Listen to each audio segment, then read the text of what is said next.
प्यारे विद्यार्थियों, नमस्कार। आप सभी का इस ई क्लास में हार्दिक अभिनंदन है, स्वागत है। आज काफी दिनों के बाद में पुनः हम जो है इस ई क्लास के माध्यम से अपना जो है मिलन भी हो रहा है और साथ में ये जो क्लास है इसकी हम शुरुआत भी कर रहे हैं। क्योंकि अब कोरोना जो महामारी चल रही है, इस दौरान आपकी जो परीक्षाएं हैं उन परीक्षाओं की जो तैयारी आपको ऑनलाइन ही करनी है। इसलिए जो भी आपको सामग्री जो मिल रही है उसका आप अध्ययन करते रहें, नियमित रूप से अध्ययन करते रहें। परीक्षाएं जब भी संपन्न होगी उस समय हो जाएगी। और जैसा कि आपको पता है कि पढ़ा हुआ जो होता है वो कभी भी बेकार नहीं जाता है, इसलिए आप नियमित रूप से अध्ययन करते रहें, पढ़ते रहें। ऐसा मैं सभी विद्यार्थियों से जो है ये कहना चाहूँगा। समास प्रकरण में क्योंकि जो हम समास पढ़ रहे हैं उसमें एक शब्द तो ये है और दो शब्द और बचे हैं, उसके बाद में हमारा समास प्रकरण जो ये कंप्लीट हो जाएगा। और इसके बाद में जो हमारा अजंत जो प्रकरण है उसकी हम शुरुआत करेंगे। खैर, तो अब सबसे पहले जो ब्यूडोरस का है जो शब्द है, इसका आपको जो है परीक्षा की दृष्टि से जो यदि हम बात करें तो आपको इसका विग्रह जो है वो लिखेंगे। उससे पहले इसका जो अर्थ है वो आप समझे। यानी चौड़ी छाती वाला जो पुरुष है उसको ब्यूडोरस का जो है ये कहा जाता है। ब्यूटम उरो यस्से, ये इसका लौकिक विग्रह है। जैसा कि मैं पहले भी कह चुका हूं कि विग्रह जो होते हैं संस्कृत के अंदर दो प्रकार के होते हैं। एक लौकिक विग्रह होता है जो लोक के अंदर जिसका प्रचलन होता है, एक अलौकिक विग्रह होता है जिसमें व्याकरण की जो प्रक्रिया दर्शानी होती है उसको अलौकिक विग्रह कहा जाता है। तो सबसे पहले आपको ये जो दोनों विग्रह हैं ये विग्रह याद रखने हैं और परीक्षा की दृष्टि से भी ये महत्वपूर्ण है। उसके बाद में अब ये पहला जो सूत्र आता है, पहले सूत्र में अनेक मन्य पदार्थ जो सूत्र है उस सूत्र से बहुव्रीहि समास हुआ। यानी जो हमारा शब्द है ब्यूड सु और उरस सु, ये जो हमारा शब्द है यहाँ इनकी जो समास संज्ञा हुई है यानी बहुव्रीहि जो समास है वह बहुव्रीहि समास इसको हुआ। और बहुव्रीहि समास होने के बाद में जो है प्रथमा निर्दिष्टम समास उपसर्जनम, प्रथमा निर्दिष्टम उपसर्जनम सूत्र से क्या हो जाएगा? प्रथमा निर्दिष्टम उपसर्जनम सूत्र से उपसर्जनम संज्ञा हुई। उपसर्जन संज्ञा का मतलब ये हुआ कि ये उपसर्जन संज्ञा करने के बाद में ही हम आगे जो है बढ़ पाते हैं।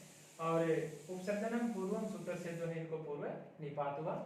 हालांकि ये अलग बात है कि यहाँ जो हम लिख रहे हैं इनके अंदर कोई चेंज नहीं आ रहा है, लेकिन बहुत सारे शब्द ऐसे भी हैं जिनमें यदि परिवर्तन होता है, यदि चेंज होता है तो ये सूत्र जो है लगते हैं और बिना इनके जो है ये आगे हम नहीं बढ़ पाते। खैर, जो भी एक ये प्रोसीजर है, सिस्टम है, बिना सिस्टम के हम आगे नहीं बढ़ पाएंगे। जो इसका क्रम जो है वो हम साथ में चलाते रहेंगे। अब ये जो 4 नंबर का जो सूत्र आया, कृत तद्धित समासात से जो सूत्र है उससे समास समुदाय जो है उसकी प्रातिपदिक संज्ञा हुई। समास समुदाय का मतलब ये हुआ कि पूरा का पूरा ये जो समासिक जो पद है उसकी जो है प्रातिपदिक संज्ञा हुई।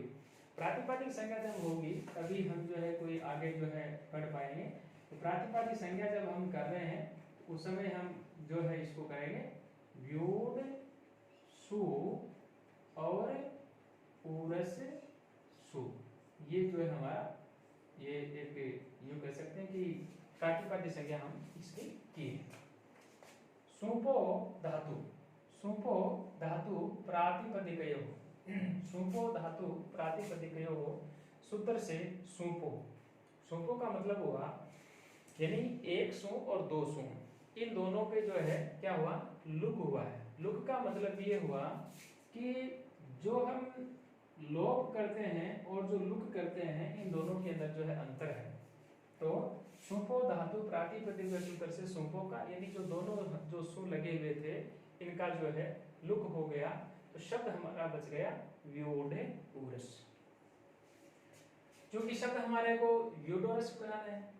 तो अब हम यहाँ पर जो है, यहाँ इस ढह के अंदर जो ए है और आगे जो है उ है, इन दोनों को जो है अब गुण हो जाएगा और यहाँ आया आद गुणः सूत्र, यानी आद गुणः सूत्र से ए जोड़ उ बराबर ओ जो है ये गुण हो गया। ए जोड़ उ यानी ओ जो है ये गुण हो गया। गुण हुआ तो व्यूढोरस शब्द जो है ये बना। ये यहाँ पर जो है आप इसको लिखेंगे या याद यदि करें तो ये आता है हमारा पूरा है प्रवृत्तिपय है, पूरा है प्रवृत्तिपय है कप, पूरा है प्रवृत्तिपय है कप सूत्र से, यानी समासांत। समासांत का मतलब हुआ जो हमारा सामासिक हमारा जो पद है उसके अंदर जो है कप प्रत्यय जो है कप प्रत्यय हुआ, तो कप प्रत्यय का आगम कर सकते हैं हम। कप प्रत्यय हुआ, कप प्रत्यय हुआ और अनुबंध लोप, आगे लिख देंगे अनुबंध लोप होकर क शेष रहा। तो व्यूडोरस और क, क्यों? क्योंकि कप जो हमने प्रत्यय किया था, कप प्रत्यय के अंदर जो है पे की, यदि आप चाहें तो आप हलंतम सूत्र से एक संज्ञा कर सकते हैं। अनुबंध लोप लिख दिया तो भी ये कोई गलत नहीं है, क्योंकि ये भी वही काम कर रहा है जो हमारा हलंतम सूत्र करता है। दोनों एक ही चीज है, अलग जो है लिखने की आवश्यकता रहती नहीं है इसके अंदर। तो कैसे शेष रहा, तो व्यूडोरस क।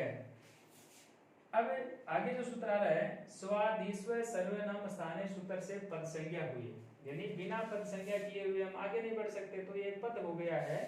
अब स सजुसो रूह सूत्र से पदांत जो सकार है, पदांत सकार का मतलब हुआ कि व्यूडोरस के आगे ये जो स दिया हुआ है इसका स सजुसो रूह सूत्र से पदांत सकार उसको रूह आदेश है, और अनुबंध लोप होकर के जो है अनुबंध लोप होकर के क्या हुआ, र शेष रहा, अनुबंध लोप होकर के र शेष रहा। तो व्यूडो र और ये र, आगे वाला र जो है ये हलत बच गया, तो व्यूडो र जो है ऐसा हमारा जो है शब्द जो है ये बन जाता है। उसके बाद में खर वसानियो विसर्जनीय सूत्र से जो है रेफ है, यानी ये जो र है इस र को जो है विसर्ग जो है वह आदेश हो गया। तो विसर्ग जब आदेश होता है तो व्यूडो र है और क बना, परंतु हमारा जो शब्द है वो तो व्यूडोरस का शब्द है, तो इस विसर्ग का पुनः जो है हमारे को यहाँ आधा स जो है वो लाना है। तो अब आगे सूत्र आता है सोप दादव, यानी ये सूत्र कहता है कि कप प्रत्यय जो यदि आगे होता है तो उस समय क्या होगा, यानी विसर्ग जो होता है उसको सकार आदेश हो जाता है, और कप प्रत्यय आगे है ही है, विसर्ग है, और ये हमारा यहाँ पर जो है कप प्रत्यय जो है यानी क यहाँ पर दिख रहा है। तो अब ये जो विसर्ग जो था इस विसर्ग का यहाँ पर जो है पुनः आधा स जो है वह हो जाता, यानी सकार हो जाता है। अब जैसा कि 4 नंबर सूत्र आप देख पा रहे हैं, और यहाँ पर हमने जो है प्रातिपदिक जो संज्ञा की थी, अब प्रातिपदिक संज्ञा पुनः यदि हम करें तो एक देश विकृत मन्यवत न्यायानुसार प्रातिपदिक संज्ञा जो है उसके अक्षर रहने पर, और व्यूडोरस जो शब्द जो था ये आपका है ही है, और अब इसके आगे जब हम बढ़ते हैं तो वही प्रक्रिया सोजस इत्यादि जो सूत्र है उस सूत्र से प्रथमा के एक वचन की विवक्षा में सु प्रत्यय हो जाएगा, तो व्यूडोरस जो है आपका सु बना। और अब देखो दो चीजें हैं यहाँ पे, मेरे पास तो एक्चुअल में यहाँ जगह की कमी है, आपको मैं ये कहना चाहूंगा कि आप चाहें तो विभक्ति कार्य होकर के व्यूडोरस का शब्द सिद्ध हो गया, एक तो ये बना सकते हैं। दूसरा जो विद्यार्थी जिज्ञासु हैं और वो यूं चाहें कि भाई सु है उस सु का डायरेक्ट विसर्ग कैसे हो गया, तो उन विद्यार्थियों से मैं ये कहना चाहूंगा कि जो आपका स सजुसो रु जो सूत्र है उस सूत्र से जो सकार है उसको रू कर दो, जैसे ये जो सु था इसको रू कर दो, और रू करने के बाद में खर बसानी विसर्जनीय सूत्र उससे जो उसका विसर्ग कर सकते हैं, जो जिज्ञासु विद्यार्थी हैं जो और हट करके थोड़ा सा जो आप समझना चाहते हैं, नहीं तो विभक्ति कार्य होकर के व्यूडोरस का रूप जो है ये सिद्ध हो गया, ऐसा भी जो आप इसके अंदर लिख सकते हैं। लेकिन एक बात मैं सभी से ये कहना चाहूंगा कि जो भी हमारे सूत्र हैं उन तमाम सूत्रों को जो है आप इन्वर्टेड कोमा के अंदर अवश्य बांधे। बिना इनको बांधे हुए आप परीक्षा के अंदर न लिखें, ऐसी गलती जो है आपको नहीं करनी है। सभी सूत्रों को जो है आपको जो है इन्वर्टेड कोमा के अंदर आपको बांधना है। एक बात तो ये हुई। दूसरी बात है, ये जो भी सूत्र हैं इन सभी सूत्रों को आप जब याद करते हैं उस समय इन कौन से सूत्र से क्या परिवर्तन होता है उसको भी जो है आप एक्स्ट्रा जो है कहीं लिख करके रखें। यदि आप इन्वर्टेड कोमा भूल जाते हैं या इन्वर्टेड कोमा आपने नहीं किए है या याद नहीं रहता है तो दोनों में से एक काम आपको अवश्य करने पड़ेगा और वो ये है, तो आपको फिर अंडरलाइन करना पड़ेगा। या तो आप अंडरलाइन करें या इन्वर्टेड कोमा भी लिखें। दोनों ही यदि नहीं कर रहे हैं और आप यूँ कहें कि भाई मैं थोड़ा सा जो है कुछ धन भी खर्च कर दूंगा, तो आप हाइलाइटर पेन जो उसको ले आइए और हाइलाइटर पेन से आप जो है इस सूत्र को आप अलग से जो है इसको हाइलाइटर करके जो आप दिखा सकते हैं। तो इस प्रकार से ये जो ब्यूटोरस का जो शब्द आपका संपन्न हुआ है, इसकी आप जो है सिद्धि जो है वो आप लिखेंगे और साथ साथ में आपको कैसा लगा ये आप जो है अपने चैनल के माध्यम से जो है मेरे को जो है आप इसका जो है प्रत्युत्तर दें, ऐसी मैं सभी से आशा करता हूँ। आप सभी विद्यार्थियों का बहुत बहुत आभार, धन्यवाद।